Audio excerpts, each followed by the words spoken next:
Hi everyone, I'm Katrina, and today I'm going to be going through all of the books that I acquired during the month of February. This month I was pretty good in that I only bought 3 books, 2 of which were for university, and the other one was just, I shouldn't have bought it, but I did. On top of that, I did also receive 11 books from publishers this month, so my book haul is a little larger than I anticipated. The first book that I have here is one that you've probably already seen on my channel so far. I actually did a subscription box unboxing for Fairy Loot, and this was the book in that box, and that book is Caravelle by Stephanie Garber. Scarlett and Tella live on the Isle of Trisda, and every year Caravelle arrives.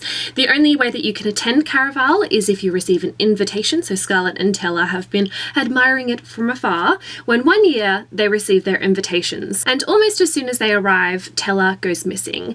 She has been kidnapped by the mastermind of Caravelle, Legend, and Scarlett has been told that everything that happens there is part of the performance. The next 2 books I am going to be reading at some point during this semester for university.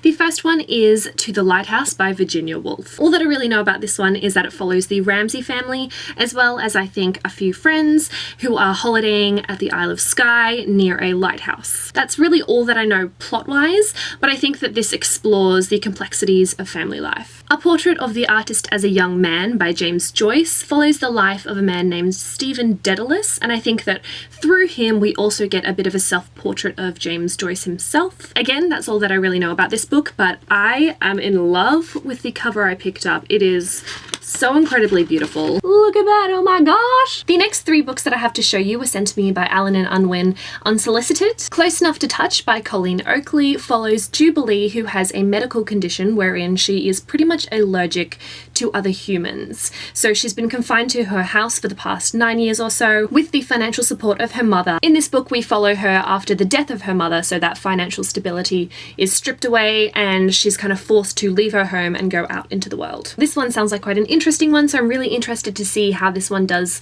portray disability and sickness. The Things We Promise by J.C. Burke is set during the 1990s, and we follow a high school student named Gemma, whose brother returns from New York, and he comes back with HIV/AIDS. I'm really interested to see how this one does discuss HIV and AIDS, because I think it's kind of exploring a lot of the paranoia and fear that surrounded the AIDS epidemic that was a result of ignorance and a lack of knowledge. Frog Kisser by Garth Nix. This is a reimagining of the fairy tale The Princess and the Frog. Princess Anya needs to see a wizard about a particular frog who is actually her sister's prince that was turned into a frog by their evil stepfather. Also, look at those page edges. These next few books I received from Pantera Press, and I was given these as I was leaving my internship with them. In Hindsight by Melanie Casey, we follow Cass Lehman, who has a particularly terrifying gift where she can see death, but more specifically, if she passes over a spot where someone was really violently killed,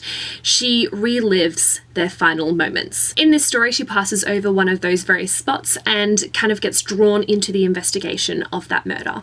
Cora by Lynette Noni. This is the 3rd book in the Madoran Chronicles, the first of which, Akane, I did read and review on my channel, so I won't go into the synopsis of this one because spoilers, but in the first book, Akane, we follow Alex as she is attending a new boarding school, and she opens a door that literally leads her to another world called Medora. The only person that's able to help her return home is missing, so in the meantime she attends Akane Academy, which is essentially a school for the gifted. The Crossing by B. Michael Radburn. This follows Taylor Bridges, whose marriage disintegrates after the disappearance of their daughter Claire. Because of this, Taylor exiles himself to Tasmania, where he begins working as a ranger in a national park, and it's not long before he hears about the disappearance of a young girl, and the circumstances of which are very reminiscent of the disappearance of his own daughter. Because of this, Taylor starts questioning himself and questions what happens when he sleepwalks. I also have Trying War by S.D. Gentile. This is the sequel to Chasing Odysseus, which is part of the Hero trilogy. I haven't yet read the first book, but I picked this one up because I have every intention of reading this series, and I'm really excited by it because it sounds like it'd just be right up my alley. The first book, Chasing Odysseus, follows 4 heroes in a retelling of the fall of Troy, and it sounds like it's going to be a really exciting read because it has all of the ancient myths and monsters and gods. It sounds very fantastical and mythical and very adventurous. The last 4 books that I have to show you I picked up from work, and if you didn't see one of my recent videos talking about my new job, I am now working at Bloomsbury, Australia, so you will likely be seeing quite a few Bloomsbury books in hauls and wrap-ups and such. Norse Mythology by Neil Gaiman. In his newest book, Neil Gaiman is retelling some of the Norse myths. I think that this is a series of shorter stories, each retelling a different myth.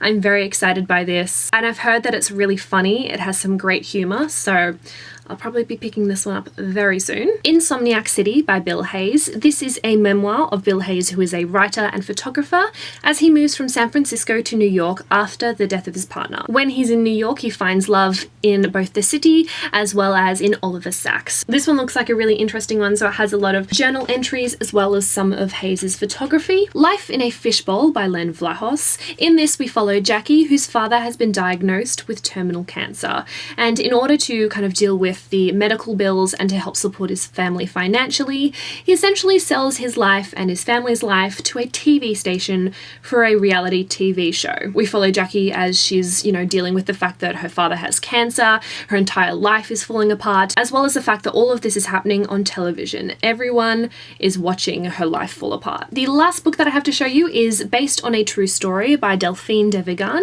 This is the author of No and Me, which is a book that I read a couple of years ago, I think, and this one is a very interesting one. I'm actually currently in the middle of reading this. I'm very close to finishing. This is a psychological thriller that follows a really toxic and obsessive friendship between the main character, whose name is Delphine, and this other character named Elle. What's really interesting about this one is that it really blurs the line between what is reality and what is fiction. Throughout this entire book so far, I've just been constantly questioning whether this is actually based on a true story or whether it's just kind of playing with that idea. I will definitely be sharing more of my thoughts about this one in an upcoming wrap-up video, potentially an entire review, because this is a very, very fascinating book. So close to the end and things are starting to really get intense, so I'll keep you updated. That is it for my February book haul. I hope you enjoyed this video and thank you so much for watching. As always, if there are any books that you have read that I mentioned in this video, I'd love to hear your thoughts. It always gets me so much more excited to read books when I hear that people absolutely love them. I post videos every Tuesday and Friday, so click that notification bell to be updated when I post a new video. But until next time, I'll talk to you in the comments. Bye!